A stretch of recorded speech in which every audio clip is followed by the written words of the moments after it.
The Korea Foundation for International Healthcare, known as KOFIH, is an international agency under the Ministry of Health and Welfare in the Republic of South Korea. The foundation runs the Dr. Lee Jong-wook Fellowship Program, named in honor of the 6th Director General of the World Health Organization, through which health professionals from around the world are invited for specialized training and exchange programs.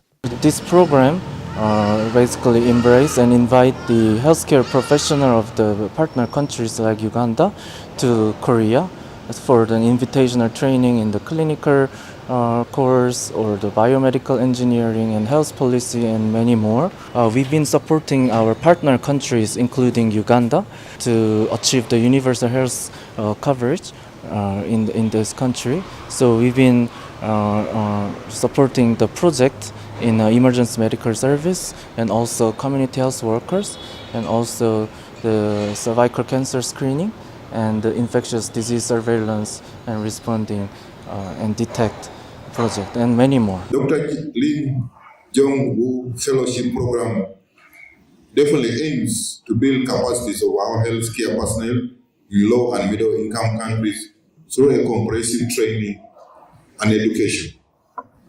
I think initially the year when we began were less than 10, but now this has grown to over 20 fellows each year. So the program has grown. And I was closely sitting near the country director, and I was saying that we need to expand more and need to be able to see that we do that. At the annual General Assembly, KOFIH alumni gathered to share the impact of implemented programs and to elect new leadership. We have so far taken about 150 health workers from Uganda to South Korea to undertake different programs. And for the master's programs, we have taken so far, we took 2 last year, and this year we've taken 4 candidates for the master's program, who will be coming back to Uganda in 2027. This year's assembly announced a funding award of $65,000 for the upcoming 2025 KGA projects, a boost aimed at advancing healthcare innovations and community health interventions. We got a funding award of $65,000 for 2025 KGA alumni projects. We also got to hear from implementers of previous KGA projects about their challenges and their experiences during the panel discussion, together with the Ministry of Health who contribute greatly to our work. But then we also got to elect our new leaders.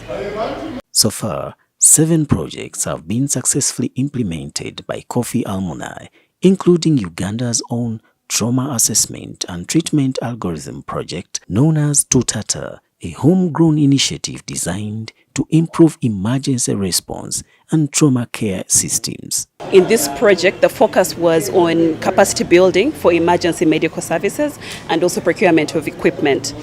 These projects have been scaled up nationally, so we currently have over 40 trainers who have undertaken this course, and they're now able to provide this training and disseminate this knowledge to other health workers who may not have access or who may not be within Masaka, where the concept was developed from. Because our interest is to make sure that we have projects that are scalable, projects that are impactful, and projects that provide value for money. And that is how we select the new projects that are implemented under the KGA. The newly elected president of the KOFIH Alumni Association acknowledged a major challenge, the institutionalization of KGA projects to ensure sustainability and long-term impact.